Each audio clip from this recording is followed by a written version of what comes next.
자, 이제 우리 그 본론에 들어가서 성도의 그 공동 생활이라고 하는 이 책, 성도의 교제, 성도의 상토rum 코모니움이라고 하는 상토rum 코모니움이라는 이 교제를 우리가 좀 이렇게 지난번에 조금 하다가 말았는데, 오늘은 교회의 본질에 대해서 보네퍼가 어떻게 보고 이해했는가에 대한 이 말씀을 여러분과 함께 좀 나누면서 우리가 지금 교회를 섬기고 또 교회의 발전과 교회의 내적인 그 발전 우리가 기하는데 어떤 관점에서 우리가 이것을 해야 될 것인가를 보네포의 교회론을 좀 이렇게 찾아보면서 우리가 좀 공부할 필요가 있다 이렇게 생각을 합니다.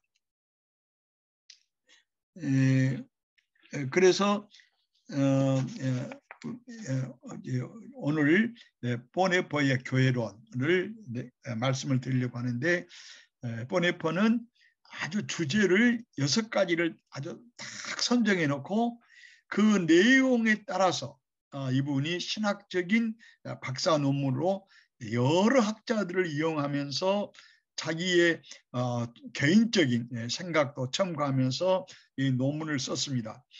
내가 말씀드린 것처럼 보네퍼의 학문적인 아주 조직적인 글은 이 교회론, 성도의 교제란 교회하고 있는 책하고 액트운트 자인이라고 하는 행동과 존재라는 이 두 책입니다. 그리고는 그 외에 모든 책들이 참 많고 논문이 많은데 그것들은 히틀러의 아주 억압적이고 독재적인 이 체제에 대항하면서 또 히틀러를 저항하고 또 암살하려고 하면서 그 시대에 매우 급박한 흐름에 따라서 그분이 그 천재적인 사상을 아주 짤막짤막하게 낸 것이 그분의 책들인데, 이 학문적인 그 책 외에 우리가 이제 다음에 좀 깊이 상고할 것은 나를 따르라는 책입니다. 이 책이 아까 우리가 지난번에 얘기를 했지만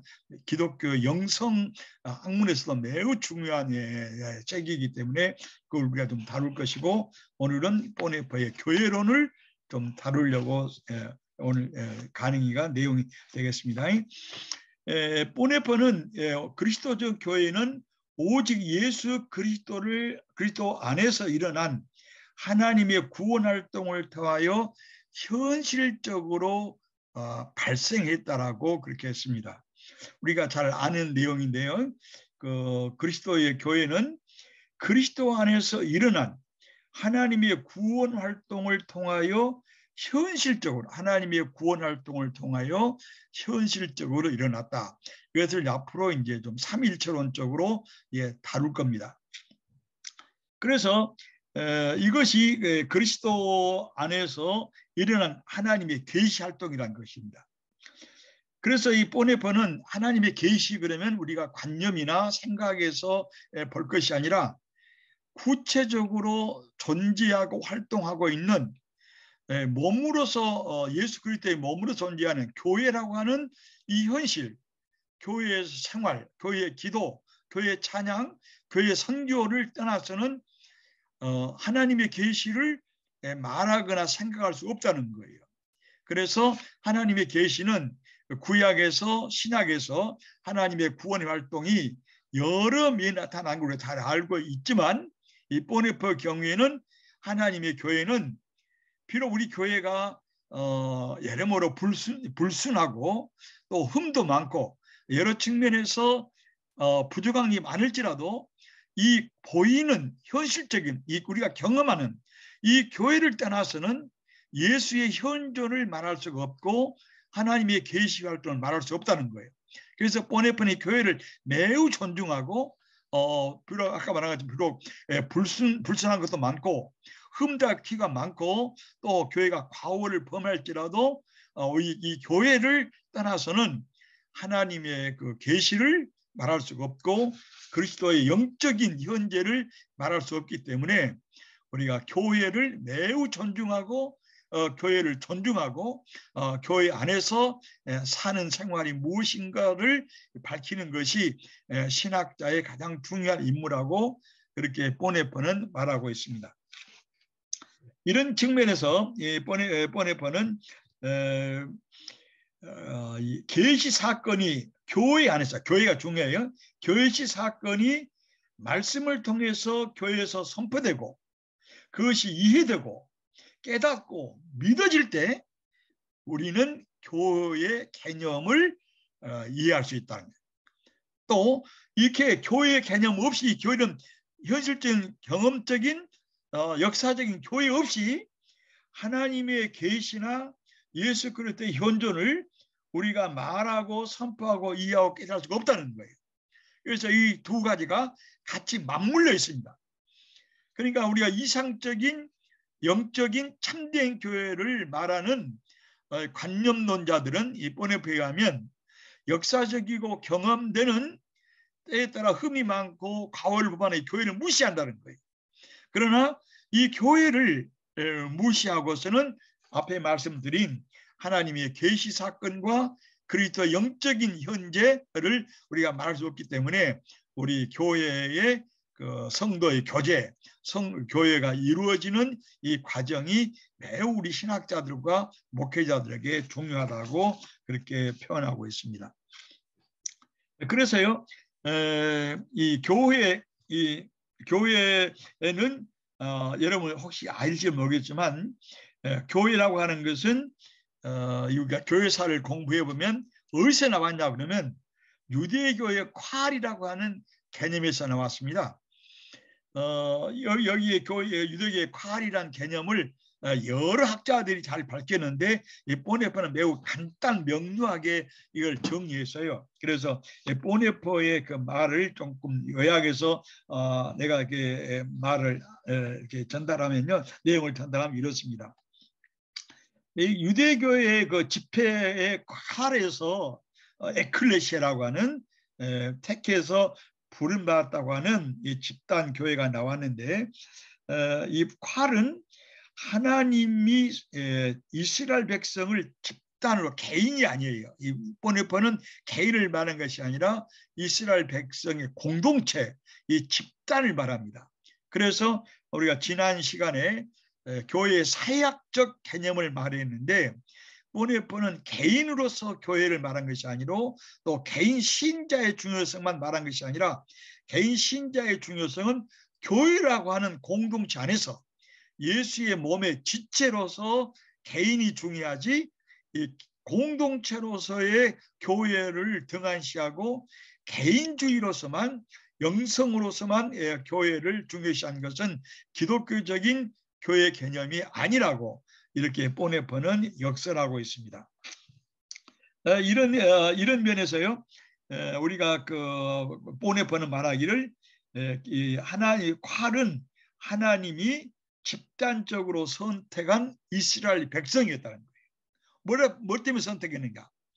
하나님의 말씀을, 하나님의 율법을 이스라엘에게 선포하고 그 하나님 말씀과 율법을 이스라엘에 듣고 깨닫고 실천해서 온 세계에 하나님의 역사를 증언하도록, 그리고 하나님의 말씀을 듣고 증언함으로 이스라엘만 아니라 온 세계가 하나님의 복을 받고 구원을 받게 해주는 이 전초 기지로서 이스라엘 백성을 콸이라고 집단으로 선택했다고 그렇게 보네퍼는 말하고 있습니다.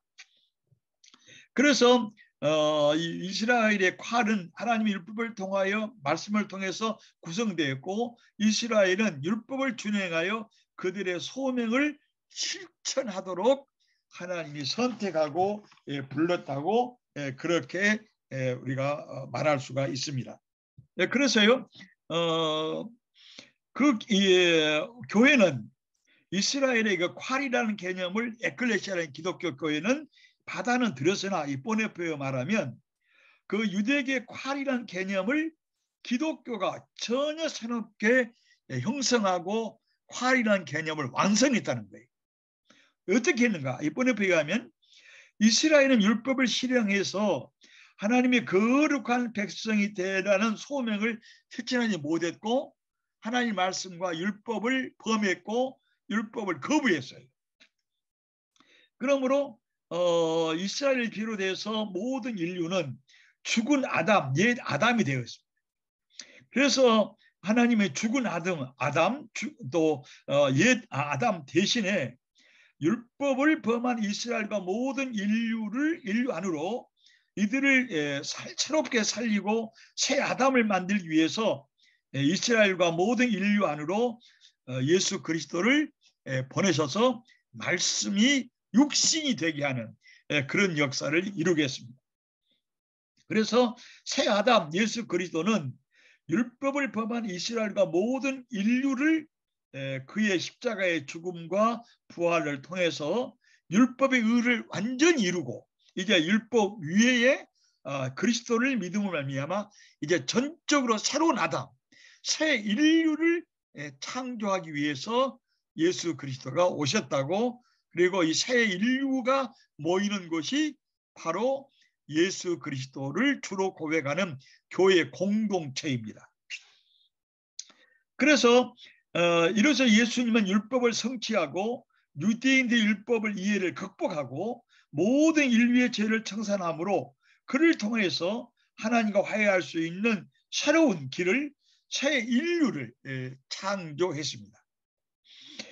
그것은 그래서 새 인류가 되는 것은 죄를 회개하고 예수 그리스도를 믿는 것이에요. 율법은 선한 것이고 거룩하고 하나님 백성의 규범이 되어야 하지만 그 율법은 오직 누가 할 수 있느냐? 하나님의 영으로 거듭난 예수 그리스도를 믿음으로 말미암아 하나님의 영으로 새롭게 거듭난 새 인류가 하나님이 원하시는 말씀과 율법을 듣고 순종하고 실천할 수 있어서 새 인류의 사명을 이루고 갈 수 있는 것이지, 옛 아담 또 옛 이스라엘의 콸은 이걸 행할 수 없기 때문에 에클레시아라고 하는 기독교 개념이 유대교의 콸 개념, 교회 개념을 완전히 새롭게 갱신했고 또 세계 인류의 새 역사를, 새 인류를 만드는 일에 우리 교회가 부름받았다고 이렇게 뻔뻔은 말하고 있습니다. 그래서 인간에게는 이런 율법을 행할 수 있는 영적 능력이 전혀 없어요. 그래서 이 능력이 없다고 하는 것을 깨달을 때 예수 안에서 하나님의 사랑과 생명의 나라에 이르는 새로운 길이 열린 것을 우리는 깨닫게 되는 것이고, 그것을 믿게 되는 것이 바로 에클레시아라고 이렇게 뻔뻔히 말합니다. 그래서 이 에클레시아 안에서 하나님과의 이뤄진 또 왜곡된 생명의 친교가 새롭게 하나님의 말씀과 성령의 역사를 통해서 일어났습니다. 그래서 복음을 받아들이는 모든 사람에게 하나님과의 새로운 교제를 열어놓았고, 이 교제를 통해서 새 인류가 탄생되는 길을 제시하는 것이 오늘 교회가 선포하는 복음의 능력이요, 복음의 역사입니다. 그러면 이러한 교회는 언제 발생했을까? 우리 공간복음서나 또 요한복음서에서 예수님께서 교회를 3년 동안 선교활동하시면서 세웠다고 하는 말은 전혀 없습니다. 이것은 보네포도 잘 제시했고 한스 퀸이나 또 수많은 칼바르트나 특별히 루터나 칼빈도 이걸 잘 제시를 했습니다. 우리에게 이렇게 학자들이 말합니다. 예수는 생전에 교회를 세우지는 않았으나 예수의 선교 활동을 통해서 교회를 잉태했다는 거예요. 잉태. 그래서 예수님이 성찬식에서 그의 제자들과 함께 살과 피를 나누는 생명의 교제를 시작했고, 이 생명의 교제를 시작했는데 이것이 교회 성도의 교제, 하나님과 교제하고 그리스도와 교제하고 성령과 교제하고 교인들께 교제하는 교회의 원형을 예수님께서 잉태했고 암시를 했다는 거예요. 이거는 임플리치트, 암시를 했지 엑스플리치트, 아주 명쾌하게 분명하게 예수님이 교회를 세우지는 않았다는 것입니다. 그래서 구체적으로 예수 그리스도가 제자들의 모임에서 결정적인 주권과 영적인 능력으로 현지하고 또 그 제자들을 다스리시고 인도하고 파견하는 주님으로서 나타난 것이 언제냐? 바로 이것이 교회인데 이 모든 학자들과 보네포도 이것을 말하기를 이것은 그 예수님이 부활하신 이후에 성령 강림 때였다. 성령 강림절이었다. 그래서 교회가 현실적으로 경험적으로 존재한 것은 성령 강림절 이후입니다. 이후란 것입니다. 성령 강림절은 이런 점에서 모든 교회의 생일이라는 거예요. 우리 교회의 생일은 성령 강림절이다. 예수 그리스도를 생명을 구원하는 유일한 주님으로서 믿고 인식하고 고백하고 증언한 이 개인들의 모임으로 시작되는 경험하는 역사적인 교회의 시작은 성령 강림절이다. 이런 면에서 성령 강림절은 교회의 생일이다. 내가 유학할 때 처음 성령 강림절을 경험을 했는데 모든 대학은 유럽에서 성령 강림절은 휴일입니다.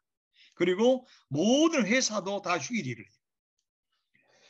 그래서 난 성령 강림절에 이렇게 휴일을 정치, 사회, 문화적으로 모든 대학이 회사에서 성령 강림절을 이렇게 휴일로 지키면서 축제로 하는 것을 내가 처음 경험하고 과연 이것이 유럽에서 성령 강림절의 초대 교회의 매우 역사적이고 역동적인 이런 기도하고 또 성경 말씀을 상고하는 이런 모임은 많이 쇠퇴했으나 그 형식적으로 문화적으로 사회적으로 성령 강림절을 그렇게 휴일로 지키면서 성령이 오셨다고 하는 것을 그들이 역사적으로 인식하는 것은 분명하다고 제가 이렇게 보았습니다. 그래서 보네포도 역시 그의 설립인은 오순절이라고 말하고 그의 선교 활동은 교회를 잉태하는 예수님이 선교 활동은 교회를 잉태하는 기간이고 교회를 낳기 위하여 예수님이 십자가에서 고귀한 피를 흘렸고 우리가 아기 낳을 때에 부모님들이 어머니가 피를 흘리듯이 십자가에서 예수님께서 고귀한 피를 흘린 것은 독생자 예수님 피를 흘린 것은 교회를 낳기 위한 예수님의 피라고 이렇게 표현하고 있고 그 다음에 그 부활절에 새 생명의 빛이 태어날 교회에 비치고 오순절에 교회는 태어났다라고 이렇게 신비주의자들은 교회의 태어난 신비함을 이렇게 말합니다. 이것을 잘 표현한 것이 몰트만의 성령의 능력 안에 있는 교회입니다. 다시 한번 제가 읽어볼게요. 이 몰트만 이걸 잘 요약을 해서 신비주의자들이 기독교의 기도를 많이 하고 영적으로 주님과 교제하고 있는 이분들이 교회를 이렇게 이해하고 있다는 거예요. 교회 예수님의 선교 활동은 교회를 잉태하는 기간이고 교회를 낳기 위하여 예수님은 십자가에서 고귀한 피를 흘렸고 또 부활절에 새 생명의 빛이 태어날 교회에 비치고 오순절에 교회는 태어났다. 그래서 교회의 생명은 피처럼 생명을 탄생하고 빛을 발하고 불처럼 타오르고 생명수처럼 흘러간다. 이것이 오순절에 태어난 교회의 영적인 모습이라고 그렇게 몰트만이 성령의 능력 안에 교회에서 이렇게 설명한 것을 우리가 찾아볼 수 있습니다.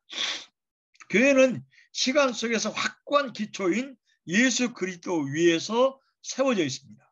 그것은 삼일째 하나님의 말씀과 능력과 은혜 안에 존재하고 삼일째 하나님의 구원의 역사를 선포하고 증언하여 새로운 인류를 그리스도 안으로 모아드리는 선교의 공동체이다. 옛 아담은 죽은 아담이죠. 모든 인류는 우리가 지난번에 보네포의 원죄 얘기를 했는데, 보네포에 의하면 원죄는 저 아담의 개인의 문제만 아니라 모든 인류는 아담이 범한 죄를 동시에 같이 범하고, 아담이 하나님의 권위와 하나님의 영광을 독차지하려고 한 것처럼 모든 개인은 전부 하나님 대신에 자기 자신을 모든 게 주권자로 세우고 하나님을 몰아내고 자신을 하나님 대신에 세우려 하기 때문에 모든 인류는 하나님을 저항하고 있고 하나님을 배반하는 아담이다. 이런 아담은 하나님과의 교제가 왜곡되고 상실되고 깨졌기 때문에 이 하나님과의 관계가 깨진 인간은 살아있으나 죽어 있는 거예요. 그래서 성서는 이걸 죽음이라고 표현하는데, 이 죽은 아담 대신에 이제 새 아담인 예수 그리스도가 피를 흘리고 또 오순절에 그 성령의 빛을 비치고 또 부활절에 빛을 비추고 성령의 불과 강물 같은 흐름을 말미암아 새 인류가 탄생되었기 때문에 이것을 우리는 예수의 탄생, 교회의 탄생이라고 이렇게 보고 있습니다. 그래서 그 교회는 세 번째로 교회는 그리스도의 활동을 통하여 이루어졌다. 아까 말한 것처럼 예수님의 선교 활동은 교회를 잉태하는 기간이었는데, 예수의 선교 활동은 오늘날 교회가 활동하는 근거가 되고 활동하는 원천이 됐어요. 그래서 에베소 1장 4절을 보면 사도 바울은 우리는 영원 전에 그리스도 안에서 선택되었다고 표현하는데, 이 보네파어는 이 말을 받아들여 가지고 여기서 우리란 말은 교회라는 교회 공동체를 표현한 말인데, 그래서 하나님은 영원 전에 그리스도 안에서 교회를 선택했다라고 이렇게 표현하고 있습니다. 하나님은 창조 이전에 그리스도 안에서 우리를 선택했다고 바울이 쓰고 있는데, 이것을 보네파어는 교회를 창세 전에 선택해서 하나님 앞에서 거룩하고 흠없게 하시려고 했다. 그 다음에 에베소 1장 5절에 하나님은 그 기쁘신 뜻대로 우리를 예정하사 그리스도를 통해서 그의 자녀이 되게 했다는데, 이것을 보네파어는 하나님이 교회를 통해서 하나님의 하나님의 자녀인 새 아담을 창조하고 그 아담 안으로, 새 아담 예수 그리스도 안으로 모든 사람을 초대하고 불러 모은다고 그렇게 표현합니다. 그래서 우리는 또 7절에 우리는 그리스도 안에서 우리란 말이 보네파어는 중요한 말인데, 교회는 개개인들의 모임이라기보다는 집단으로 그리스도 제자 12를 불러 모으듯이 집단으로 공동체로 불러 모았기 때문에 우리는 그리스도 안에서, 우리 교회는 그리스도 안에서 은혜의 풍성함을 따라서 예수의 피로 말미암아 속량과 죄사함을 받았다라고 이렇게 표현함으로써 교회의 공동체성을 이렇게 보네파어가 강조하고 있습니다. 그래서 교회라는 개념이 위에서 에베소 1장에서 또 2장 4장에서 나오진 않지만, 이 보네파어는 우리란 말이 바로 교회란 말을, 교회 공동체를 표현하기 때문에 바로 보네파어는 이것을 우리를 교회라고 이해하고 그 교회론을 이렇게 쓰고 있습니다. 그 다음에 네 번째로 교회는 새로운 아담 안에서 새로운 아담 예수 그리스도 안에서 새로워진 인류의 모임입니다. 여러분, 교회는 잘한 것처럼 교회는 건물이 아니고 새로운 아담 예수 그리스도 안에서 새로운 인류가 모인 곳이 교회예요. 그래서 이 칼발트 말하기를 이 새로운 인류들이 모임이 지속될 때 교회가 생긴다는 거예요. 이런 면에서 고린도전서 15장 22절, 또 로마서 5장 2절, 고린도전서 15장 12절의 말씀이 있는데, 제가 이것을 성경을 찾아보면서 좀 저기다 적어봤습니다. 뭐라 하냐면, 옛 아담 안에서 모든 사람이 죽은 것 같이 그리스도 안에서 모든 사람이 삶을 얻는다. 이것을 보내보는 옛 아담인데 옛 아담 안에서 모든 사람이 죽은 것 같이 새 아담인 예수 그리스도 안에서 모든 사람이 새 삶을 얻는다. 이것을 새 인류의 창조라고 이렇게 말합니다. 또 사도 바울은 아담과 그리스도를 대비시켜요. 한 사람을 통하여 아담이라는 한 사람을 통해서 죄가 세상에 들어오고 죄로 인하여 사망이 들어왔다. 이처럼 모든 사람이 죄를 지었으니 사망이 모든 사람이 이르렀다.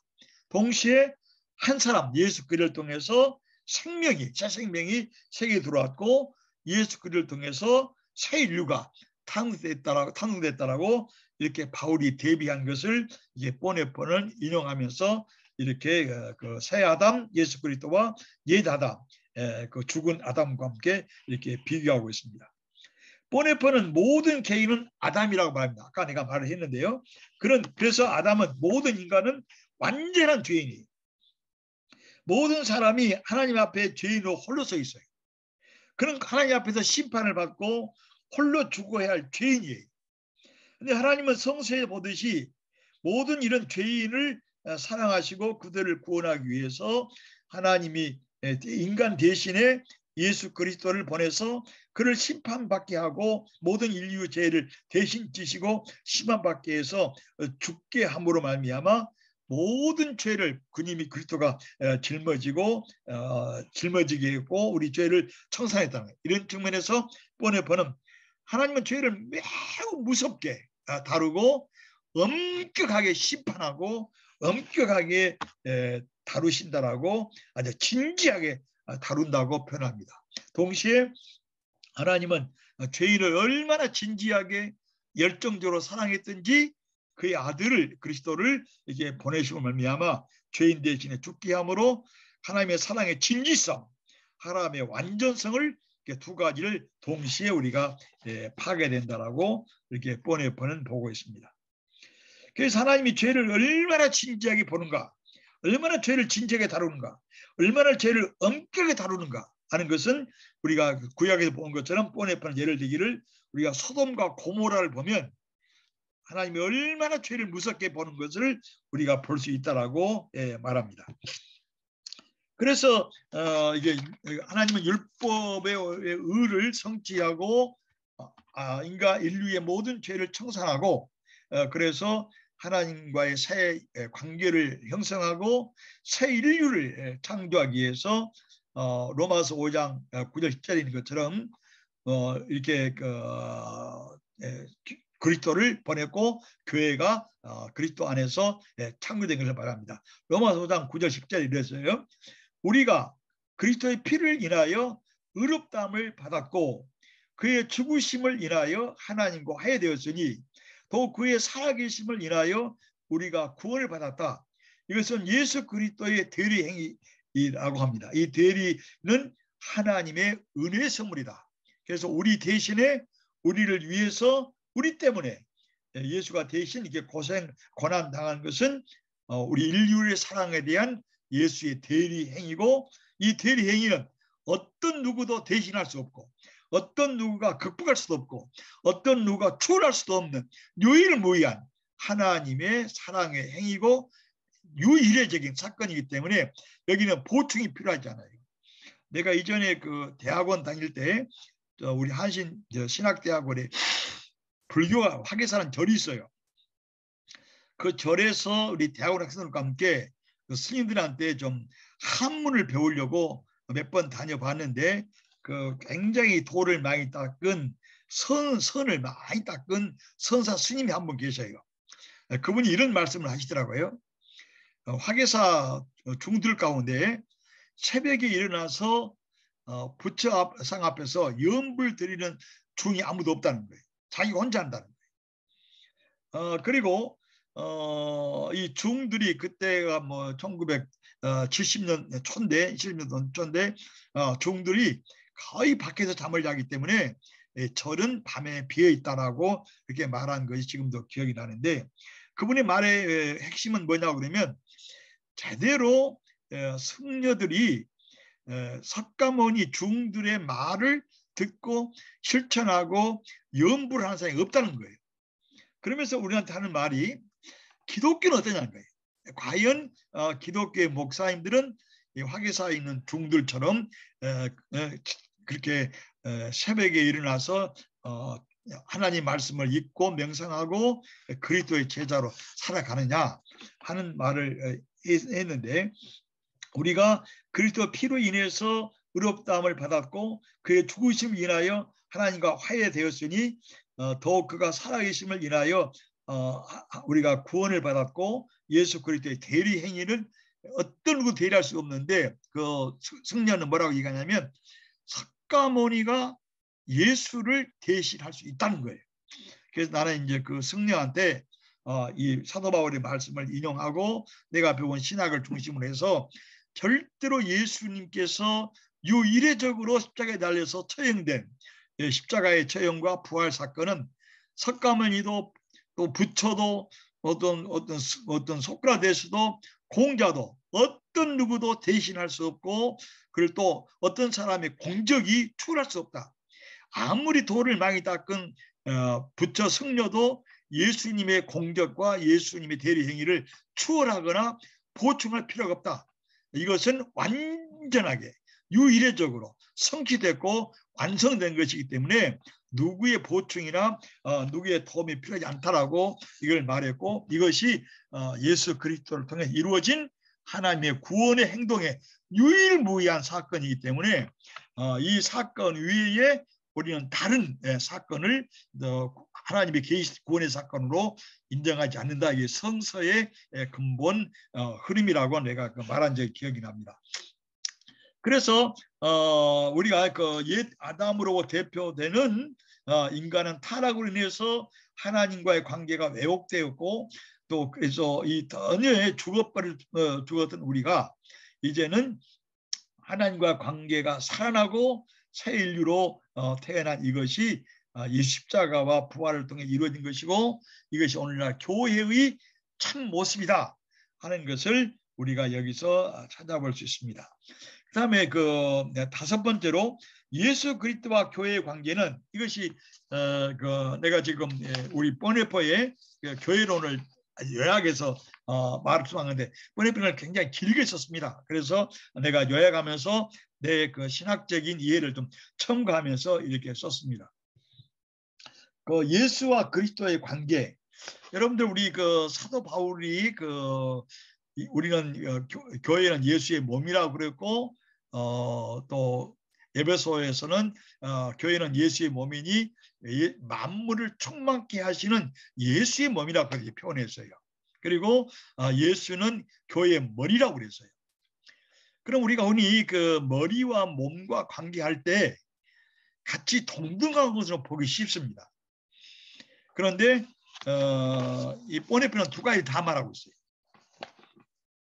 이 보네뿐만 아니라 모든 그 신학자들이 머리와 몸의 관계로 바울이 표현할 때, 몸은 머리하고 우리 육체적으로는 동등하지만 교회가 예수의 몸이고 예수가 교회의 머리라고 그럴 때, 머리와 그때 몸의 관계는 동등한 관계가 아니고, 머리는 지배하고 머리는 다스리시고, 머리는 몸을 다스리고 머리는 몸을 좌우로 움직일 수 있는 이런 주체자, 주권자를 말한다는 거예요. 그래서 교회는 성령이 활동하는 믿음과 사랑의 공동체로서 교회는 교회의 몸인데, 또 그리스도는 교회의 머리다.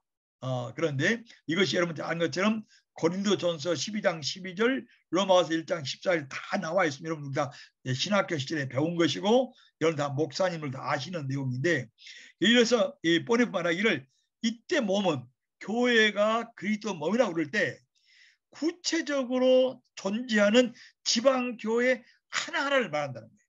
우주적인 교회로서 몸을 말한 것이 아니고, 우리가 눈으로 볼 수 있고 서로 만질 수 있고 경험할 수 있는, 흠도 많고 점도 있고 오류도 범하고 있는 이 구체적인 교회, 지방교회 하나하나 교회를 떠나서 예수 몸을 말할 수 없다는 거예요. 그런 측면에서 내가 지난번 말씀을 드렸는데 몸으로서 존재하는 교회 공동체로 존재하는 예수 그리스도의 영적인 몸은 영주지가 말한 것처럼 저 개념이나 정신이나 관념에 있는 것이 아니라 역사적인 현실 속에 있다고 하는 것을 지난번에 내가 여러분에게 설명을 드렸는데 이 보네포도 같은 표현입니다. 그 신자들 각 교회는 이 구체적인 교회로서 예수의 몸이고 예수의 지체이기 때문에 우리 교회를 떠나서 우리 교회의 공동체를 떠나서 예수의 몸을 말할 수가 없다. 또 예수의 머리를 말할 수 없다는 측면에서 이 교회의 중요성을 다시 한번 우리가 확인할 수가 있습니다. 다음으로 고린도서 12장 12절 한번 읽어보겠어요. 몸은 하나이나 많은 지체들이 있고 몸에 많은 지체가 있으나 몸은 하나이다. 각 지체들이 각 다른 기능들과 유기적 일치성과 은사의 다양성과 모든 교회에게 유의한 것이다. 로마서 12장 4절 우리가 한 몸에 많은 지체를 가졌으나 모든 지체가 같은 기능을 가진 것이 아니다. 우리의 많은 사람이 그리스도 안에서 한 몸이 되어서 각각 다른 기능을 가지고 그리스도의 지체가 된다라고 이렇게 로마서 12장 4절에 쓰고 있는데 이렇게 각 교회가 예수의 관계는 예수는 몸으로서 모든 몸의 지체들을 지배하고 다스리고 움직이는 주체가 되는 것이고 이 주체인 몸으로서 그 교회 몸의 지체인 교회 우리 각 신자들은 그리스도의 지체로서 교회 그리스도의 몸을 이루고 있다고 하는 것 이것을 보네포는 이렇게 굉장히 길게 썼는데 내가 요약해서 이렇게 표현했습니다. 그리고 우리 박봉랑 교수님의 책에도 아주 이렇게 잘 요약했습니다. 그다음 여섯 번째로 교회는 이제 삼일천원적인 표현인데 교회는 성령이 활동하는 믿음과 사랑과 희망의 공동체예요. 성령 활동을 이번에 말합니다. 성령 활동을 통하여 예수 그리스도는 교회의 머리로서 교회의 머릿돌로서 교회에 현재하시고 예수 그리스도의 영으로서 활동한다고 이렇게 표현합니다. 따라서 하나님의 영인 성령은 그리스도와 하나님 아버지의 보내심을 받아서 그러니까 하나님 여긴 성령은 그리스도와 아버지 하나님의 보내심을 받고 교회 안에서 예수 그리스도를 임재하게 하시고 예수 그리스도를 현재하게 하시고 예수를 주님을 믿고 고백하는 증언한 교회를 세웁니다. 이 성령의 활동 가운데 하나 중요한 것이 예수 그리스도의 현재합니다. 내가 그 바젤에서 공부할 때 사도신경을 그 바젤대학 총장이었던 로만 교수, 도시락 교수가 사도신경을 해석을 2년을 하셨는데 이 사도신경 해석을 2년 할 때 바젤대학 신학생분들만이나 법대생들, 의대생들 한번 모여서 한 300명이 이 사도신경 강의를 들었어요. 얼마나 이 로만 교수께서 이 강의를 기독교 강의를 신학을 강의를 잘하시는지 이분이 강의할 때는 신학생만 듣는 거 아니에요. 바이올대 학생들, 인문대 학생이 거의 듣고 있어요. 그래서 그들이 교회를 잘 안 다니지만 그들의 피 속에서는 그들의 생리 속에서는 성경 말씀과 신학의 내용이 살아있는 것을 내가 확인한 적이 있는데 이분이 성령을 믿습니다 하는 사도신경 제3조 제1조는 세상을 창조하신 하나님, 제2조는 예수 그리스도, 제3조는 성령과 교회를 믿는다고 쓴 것이 있는데 이 성령을 믿는다고 할 때 볼만 교수는 아주 중요한 것이 성령이 하는 가장 중요한 교회 역사는 예수 그리스도, 역사적인 예수 그리스도, 십자가에 달리시고 부활하신 예수 그리스도를 교회 안에서 현재화시킨다는 거예요. 하나님의 말씀을 듣고 찬양하고 예배하고 기도하고 헌금하는 그 시간에 부활하신 예수님을 교회 안에서 역사적으로 현재적으로 나타내게 하시는 역사를 성령하신다는 거예요.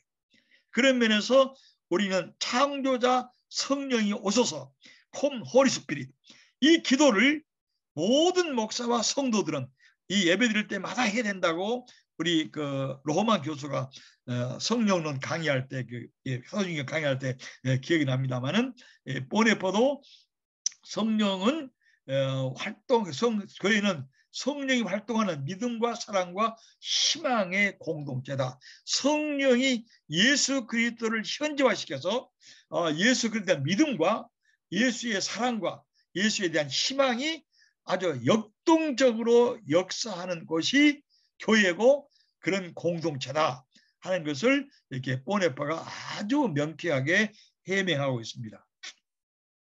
그래서 이 그 성령의 역사를 통해서 교회 그리스도는 교회의 머리로서, 아까 말한 교회 머리라 할 때 교회를 지배하고 교회를 다스리고 교회에 필요한 모든 지혜와 능력과 영광을 선사하시는 예수 그리스도가 교회의 머리로서 나타난다는 거예요. 성령의 역사를 통해서. 그 다음에 교회의 머릿돌로서 또 교회에 현지하시고 예수 한다. 그런 측면에서 예수 그리스도를 임재하도록 역사하시고 예수님을 주임으로 고백하고 믿고 증언하는 교회를 세우는 것이 성령의 활동하는 교회이기 때문에 성령과 교회는 아주 불가분의 관계 속에 있다고 이게 보네포는 말하고 있습니다. 교회와 신자들은 성령이 오시도록 간구하고 늘 기다려야 한다. 성령 현실적으로 교회를 세우고 성령 교인들 중에서 상호 코이노니아를 창조하고 개교인들을 위하여 존재하고 활동합니다. 개교인들을 그리스도 몸에 속한 지체가 되게 하고 각자에게 모든 각 교인들에게 은사들을 주어서 주의 몸 된 교회를 활성화시킵니다.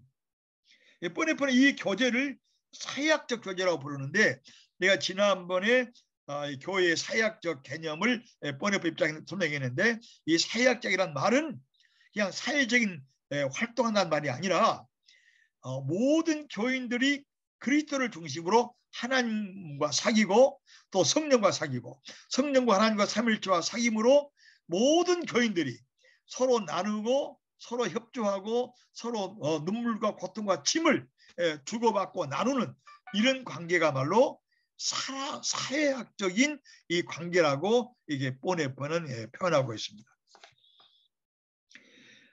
그래서 이런 사회학적인 활동을 성령의 활동이라고 보기 때문에 아까 내가 말한 것처럼, 또 보내고 말한 것처럼 성령의 역사를 무슨 관념적으로 또 무슨 정신적으로만 볼 것이 아니라 교회에서 활동하고 역사하고 세우고 성도들이 서로 무거운 짐을 나누고 서로 눈물과 고통을 나누고 함께하고 함께 해결하기 위해서 중보 기도를 하는 바로 그런 이것이 교회의 사회학적인 모습인데, 이 구체적인 사회학적인 현실을 떠나서 성령의 활동을 말할 수 없기 때문에 성령의 활동은 매우 구체적이라고 이렇게 보네포는 쓰고 있습니다.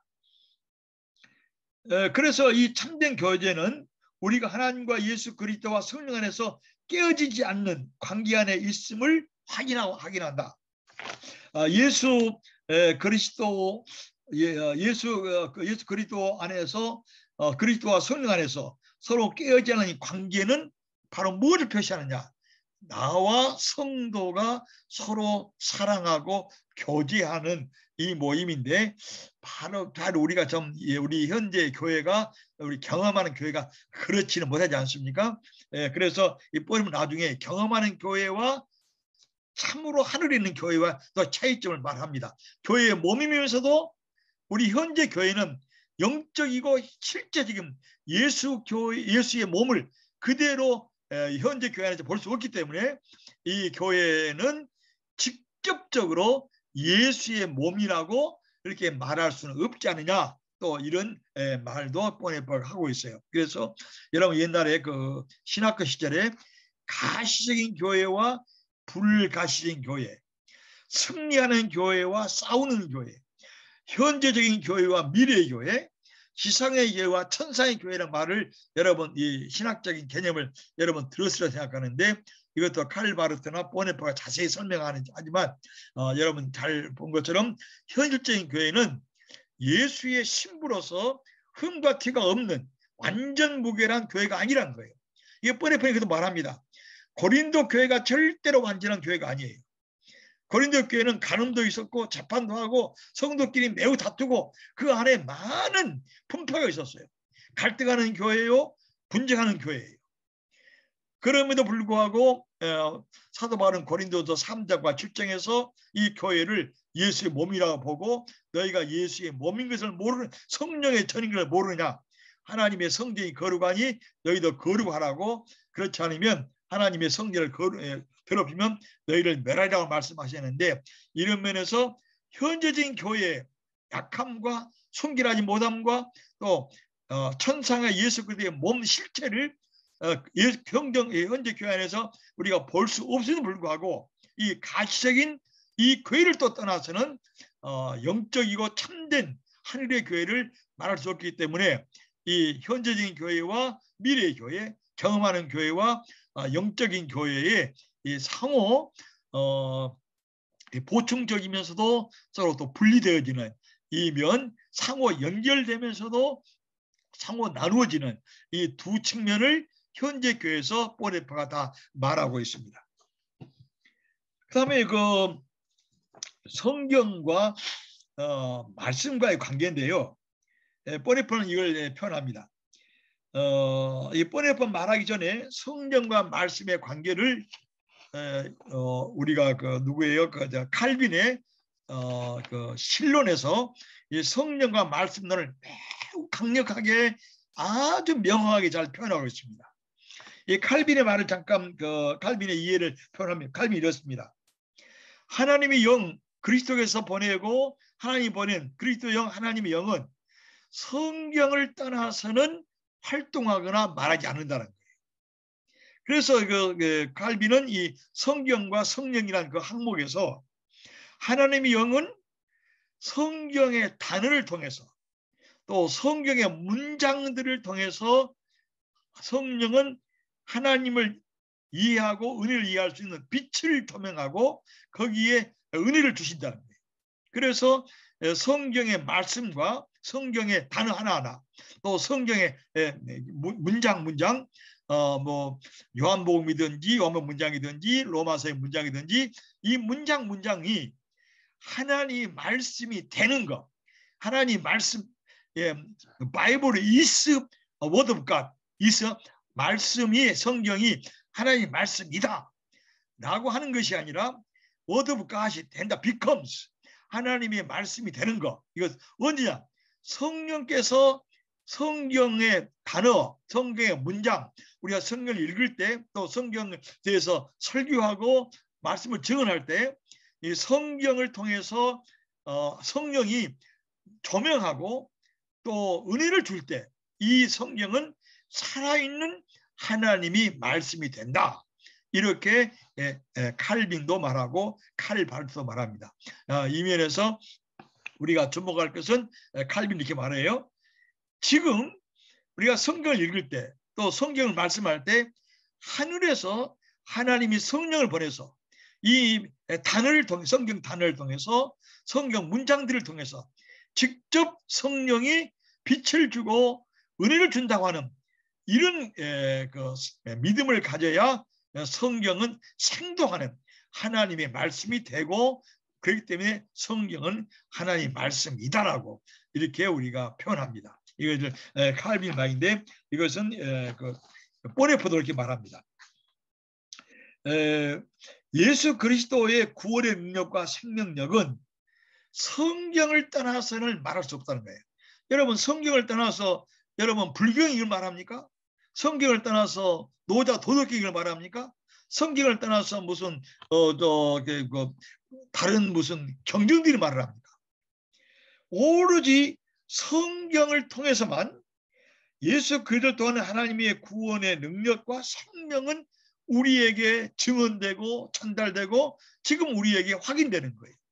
그런 측면에서 보네파에 의하면 성령의 임재를 구하는 기도하는 모임과 공동체 안에서 다시 말해요. 성령의 임재를 간구하고 기도하는 모임과 교회 공동체 안에서 성령의 역사를 통해서 예수 그리스도의 구원의 능력과 생명력은 지금 나타난다는 거예요. 이게 매우 중요한 말 아닙니까? 그래서 만일 성령의 뻔한 말입니다. 이와 같이 성령의 직접적인 활동이 없다면 교회의 생명은 시들시들해지고 교회의 생명은 시들시들해서 말라지고 세상의 박해와 위험과 시험을 무수하다가 교회는 모두 넘어지고 말 것이라고 이렇게 말합니다. 이게 우리 교회 현실 아닙니까? 성령의 역사는 교인들을 말씀을 통해서 개인적으로 만들지 않고 교인들을 한 몸인 그리스도의 지체로 유기체적인 생명체로 만들어서 한 생명을 구성하고 한 생명 예수 그리스도를 증언하는 이런 공동체를 만들기 때문에 성경과 성령의 역사는 아주 밀접한 관계 속에 있다라고 이렇게 보네포도 말씀하고 칼바르토도 우리 칼빈도 이거 역설하고 있습니다.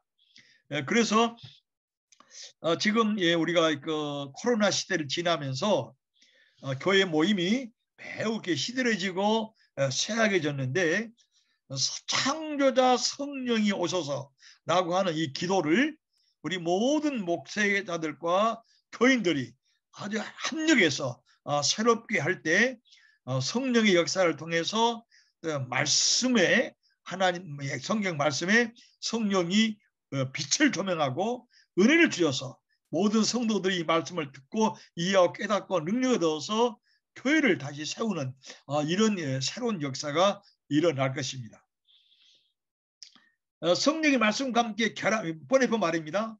성령은 하나님의 말씀 성서와 함께 결합하고 말씀을 통해서 역사함으로 그리스도교적인 성령은 말씀을 제외하고 성령을 말할 수 없고 성서의 빛을 비추고 성령을 주는 성령의 역사 없이 설교를 또 선포를 생각할 수 없다고 합니다.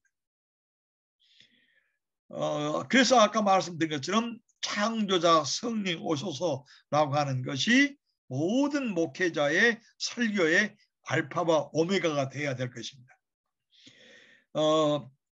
그래서 뻔히 말하면 이것이 성령에 의하여서 움직인 영적인 공동체로서의 몸된 예수의 교회고 이런 측면에서 교회의 교인들은 하나님의 말씀을 성령의 역사, 능력 안에서 듣는 공동체라고 이렇게 보네파가 표현하고 있습니다.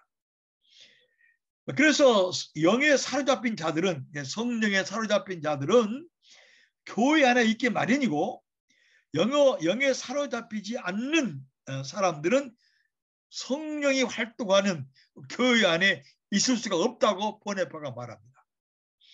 성령은 말씀을 듣는 자들을 감동하여 예수 그리스도를 믿게 하고 주로 고백하고 주를 위하여 헌신하고 봉사하고 교회를 활성화시키는 역할을 한다라고 이렇게 보네파가 말을 합니다. 이것은 뭐 보네파 말이 아닐지라도 우리 모든 목회자들이 매주 확인하고 매일 확인하는 이런 현실이라고 생각합니다.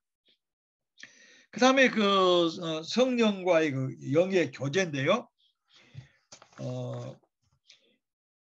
말씀 안에서 성령은 그리스도 십자가와 부활에 나타난 하나님의 사랑을 인간의 마음 안으로 가져온다. 그리스도의 사랑, 하나님의 사랑을 로마서 5장 5절에 한번 읽어봅니다. 하나님의 사랑은 성령을 통하여 우리 마음에 부어진다. 이렇게 써져 있어요. 하나님의 사랑은 성령을 통해서 우리 마음에 부어진다. 로마서 5장 5절입니다. 여기에 말한 하나님의 사랑은 뭐 추상적인 사랑을 말한 것이 아니고 예수 그리스도의 십자가에 나타난 하나님의 아주 피 묻은 구원의 사랑을 말하는 거예요. 그래서 예수 그리스도가 인간과 죄인을 구원하기 위해서 십자가에서 우리 대신에 우리를 위해서 우리 자리에서 우리 때문에 죽으신 그 하나님의 사랑은 그냥 이해된 것이 아니고 그냥 우리 마음에 그냥 깨달아진 것이 아니라 성령의 역사를 통해서 우리 마음에 부음바 된다라고 이렇게 로마서 5장 5절에 표현하고 있는데, 그래서 뻔히 이렇게 말합니다. 하나님의 사랑은 예수 그리스도의 십자가에 나타난 하나님의 구원하시는 사랑이다.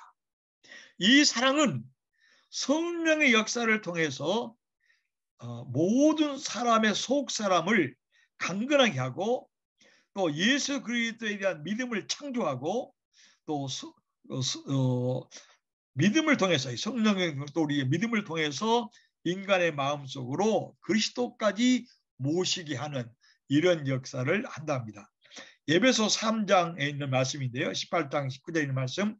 하나님의 영광의 풍성을 따라서 그의 성령을 통해서 너희 속 사람을 능력으로 강건하게 하시고 믿음을 통해서 너희 속 사람을 믿음을 통해서 성령을 통해서 속 사람을 강건하게 하시고 믿음을 통하여 그리스도께서 너희 마음속에 계시게 하시고, 여기 믿음을 통한다는 말은 이 믿음은 성령의 선물입니다. 따라서 성령의 선물인 믿음을 통해서 그리스도께서 너희 마음 안에 계시게 하시고, 그래서 성령은 신자들을 그리스도와 연합시키고 신앙과 사랑과 소망을 창조하여 모든 인간을 감동시켜서 교회를 창조하고 그리스도와 교제시키는 거예요. 그래서 성령으로 일한 그리스도에 대한 믿음의 인식에서 우리는 모두가 교회의 몸으로서, 교회에 붙은 또 그리스도의 몸에 붙은 교회의 지체로서 서로 영 안에서, 성령 안에서 서로 교제하기 때문에 이 뻔해뻔한 모든 성도의 교제는 성령 안에 있는 교제라고 이렇게 표현합니다. 여러분 독일에 가면 코이노니아라고 하는 새로운 단체가 있어요. 독일에 있는 코이노니아라는 단체는 국가 다음으로 독일 국민 전체를 커버합니다. 여기는 믿으나 안 믿으나 독일 코이노니아는 성령 안에서의 교제라고 그래가지고 독일에 있는 무슨 술주정뱅이들, 앞에 난 사람들, 무슨 살인한 사람들, 사회에서 전혀 받을 수 없는 인물을 전부 이렇게 수용하는 거예요. 그래서 그분들을 전부 단계별로 조직화를 시켜가지고 전부 수용해서 이들이 그 성도의 교제, 코이노니아 교제를 통해서 그들이 거듭나서 새로운 독일 시민으로 되도록 운동하는 것이 독일 코이노니아의 운동인데, 이 코이노니아의 운동은 카톨릭과 개신교가 다릅니다. 개신교는 개신교 방식으로 하고 카톨릭은 카톨릭 방식으로 하는데 상당한 많은 지원을 국가에서 합니다. 국가에서는 이를 감당할 수가 없는 거예요. 독일 시민들이 가지고 있는 이 영적인, 정신적인 마음의 이 상처와 고통을 독일 국가가 당할 수가 없어요. 해결할 수가 없어요. 학교도 해결할 수 못해요. 어떤 정신병도 해결을 못하는 거예요. 그렇기 때문에 독일 카톨릭하고 개신교가 코이노니아의 공동체를 만들어가지고 이거 수십 년 동안 해오는 건데, 우리 한국 교회는 너무 개교의 중심이 돼가지고 이거 하기 어려워요. 그래서 우리가 뻔해파가 말하는 공동체로 계신 예수의 몸인 교회로 할 것 같으면 우리도 좀 교파를 초월해서 이 코이노니아를 좀 만들어 가지고 이 사회적인 활동을 좀 많이 했으면 이 사회의 그 시인도가 떨어져 있는 이 교회가 매우 새로운 아주 매우 인상적인 이 교회의 모습으로 탈바꿈될 텐데, 우리는 언제 이러한 수준에 이를지 참 요원합니다. 참 안타깝습니다. 그래서 이 그리스도 안에 나타난 하나님의 사랑을 인간의 마음이 베풀어 줄 때 인간은 자신을 열고 하나님과 교제하고 하나님과 교제하는 인간들은 모든 인간들, 성과 범죄와 국경과 혈통과 학문과 주의를 초월해서 모든 사람들과 교제할 수 있는 능력을 갖게 된다는 거예요. 바로 이 능력을 갖게 되는 것이 새 인류의 창조입니다.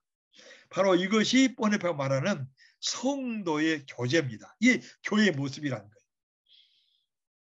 그래서 이거 어디 가능하냐? 모든 인간은 보네파가 하면은 아담입니다. 모든 인간은 타락한 죄인이에요. 이 타락한 죄인은 절대로 자기를 위하지 남을 위한 존재가 될 수가 없는 거예요.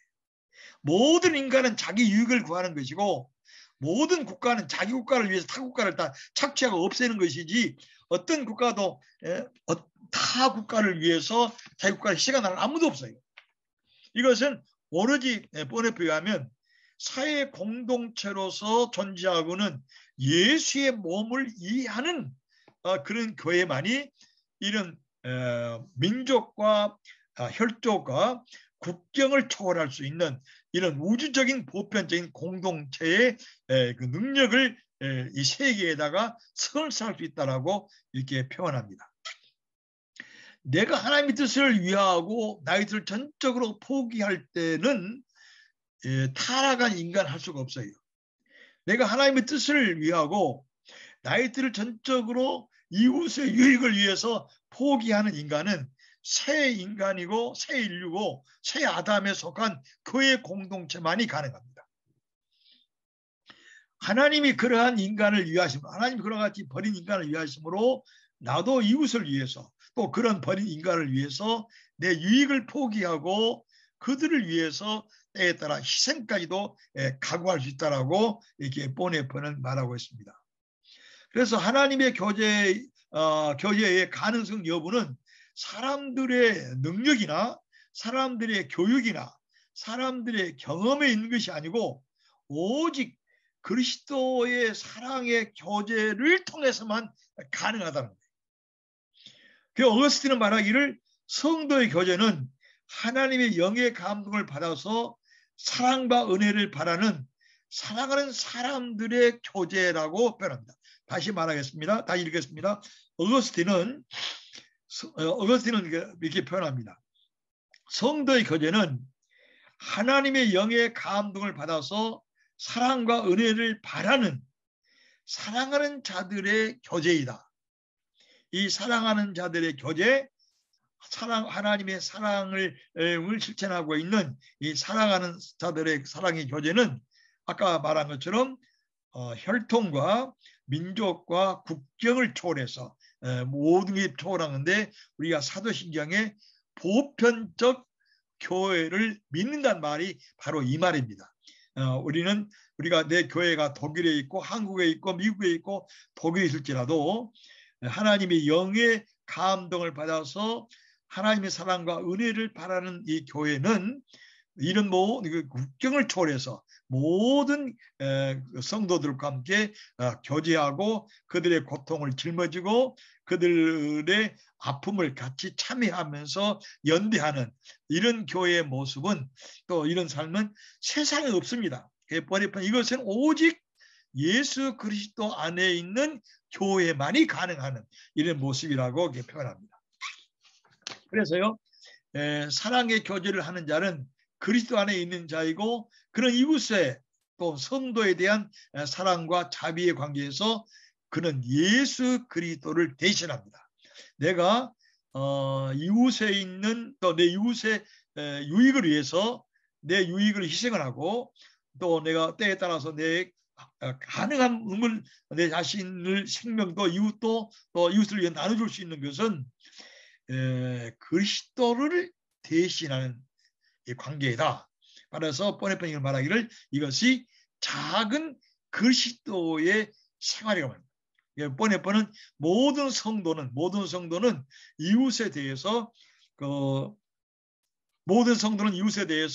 작은 그리스도가 돼야 되는데 작은 그리스도가 된다는 것은 내 이웃의 유익을 위해서 내 유익을 포기할 수 있어야 되고 또 이웃의 유익을 위해서 내 물질과 내 명예를 희생할 수 있을 때 바로 이것이 가능하다고 이렇게 보네파는 표현하고 있습니다.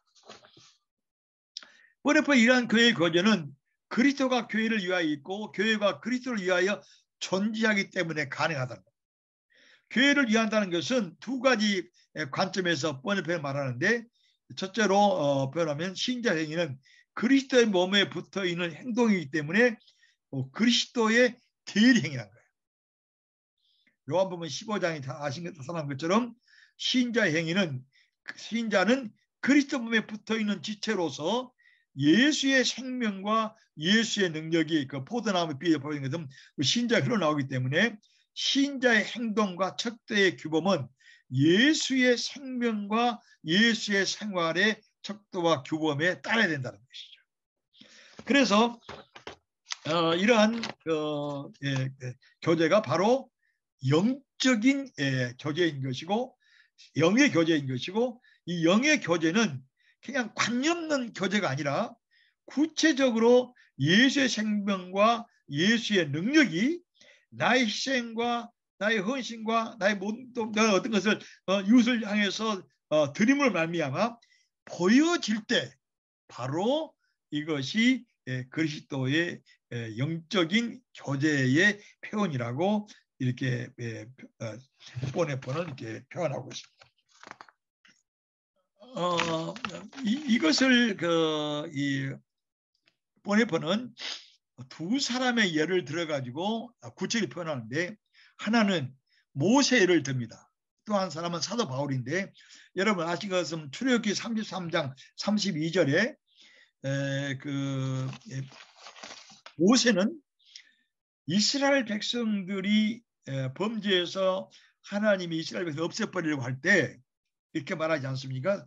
출애굽기 32절에 이스라엘을 없애버리려면 나를 하나님의 생명책에서 내 이름을 제버리라고. 그 다음에 로마서 9장 1절에서는 사도 바울은 그리스도의 사랑에서 그리스도에서 끊어질지라도, 그리스도에서 내가 없어질지라도 내 백성들이 그리스도를 받아들이고 또 그리스도가 백성을 받아들이길 바란다라고 이렇게 표현하는데, 바로 이것이 보네포에 가면 영적인 친교의 최고의 단계라는 것이. 그가 이것을 위해서 아낌없이 희생의 계명에 순종하는 것을 보기를 바라는 복이란 것인데, 그러므로 그들이 모세도 바울도 하나님에서 그리스도에게서 버림받아 끊어질지라도 그들을 이스라엘 백성을, 유대 백성을 하나님이 돌보라는 이 말은 그들이 하나님에게서 버림받을지라도 또 하나님이 끊어질지라도 바로 그 순간에 그들은, 모세와 바울은 가장 깊이 하나님과 예수 그리스도와 연합되어 있기 때문에 바로 이것이 영적인 교제고 영적인 그리스도의 몸의 표현이라고 그렇게 말합니다. 바로 그들은 가장 깊이 하나님의 사랑과 결합되고 예수의 사랑과 결합됩니다. 바로 그들이 자기의 생명을 버리고 희생할 때 바로 하나님께서 그 백성을 구원해 주시고 또 그리스도께서 유대 백성을 구원해 달라고 그렇게 표현한 것은, 바로 그들이 자기를 버릴 때 가장 깊이 하나님의 생명과 연합되어 있고 예수의 생명과 생명 안에 포함되어 있다고 하는 것을 표현하고 있고, 하나님의 사랑과 결합을 가장 깊은 차원에서 느끼고 결합한 사람들이 바로 그러한 영적인 교제를 이룰 수가 있다라고 표현합니다. 그런 면에서 당신이 만일 교회의 참 지체라면 모든 지체를 위한 당신의 이와 같은 중보 기도가 필요하다. 그래서 이번에 여기서 이 모세와 바울이 영적인 교제의 가장 깊은 친교를 표현하고 있는 것이 중보 기도라는 거예요. 그래서 그 번에 말하기를 중보 기도는 교회가 예수의 피와 살을 나누는 지체임을 증거한다는 거예요. 우리가 교회에 고난당한 사람들을 위해서 또 아픈 사람들, 병자를 위해서 서로 기도하고 사도 바울이 말하고 우리가 중국에서 하고 있지 않습니까? 이것은 뭐라고 그러면은 번역에 가면 예수 그리스도의 피와 살을 나누는 지체임을 증거하는 것이 교회의 중보기도라는 거예요. 따라서 뻔히 말하기를 교회의 중보기도를 진지하게 여기지 않고 자신만 위하여 기도하는 교회는 개인적인 이기주의적인 교회이기 때문에 이 교회는 엄격한 의미에서 몸으로 존재하는 몸된 예수 그리스도의 교회가 될 수 없다는 거예요. 따라서 중보기도는 하나님의 거룩한 뜻을 이루고 있고 신도들의 사랑과 관심의 편이기 때문에 성도의 교제에서 이것이 활성화되고 일어나는 것은 성령의 능력 안에 있고 말씀의 능력을 경험하는 신자들의 삶이라고 이렇게 표현합니다. 성도는 그리스도 안에서 서로 지체이고 서로 속이기 때문에 서로를 위하여 기도한다. 중보 속에서 나는 다른 사람의 입장에 서고 있다. 나는 그의 궁핍과 고통을 내가 떠맡고 주님께서 그것을 해결해 주실 것을 주님에게 맡기고 기도한다. 그래서 나는 그의 고통과 아픔과 문제 속으로 들어간다. 나는 그의 고통과 문제와 씨름한다. 중보 기도를 하나님 편에서 생각하면 교회는 하나님 뜻을 실천한 도구로 인식되고 있고 하나님의 사랑을 실현하는 공동체이다. 루터는 말하기를 우리가 예배를 화려하게 드리는 것이 중요한 것이 아니고 또 가톨릭처럼 막 여기도 여러 개 썼는데요. 미사에 아주 엄밀한 색깔을 칠하고 길을 올리고 수많은 주문을 외우는 것이 전혀 중요한 것이 아니고 중보 기도를 드리는 교회의 지붕이 중보 기도를 드리는 교회의 지붕을 하나님은 중시하고 있다는 거예요. 그리고 뻔히 말하기를 마귀는 예배를 화려하게 드리는 교회를 무시한 것이 아니라 중보 기도하는 교회를 가장 두려워하고 있다. 따라서 중보 기도에서 교회는 다른 사람의 짐을 지고 하나님 은혜 앞으로 보좌 앞으로 나가기 때문에 중보 기도는 하나님 뜻을 실현하는 도구가 된다. 교회는 이를 더 심각하게 인정하고 교회 생활의 중심에 두어라는 거예요.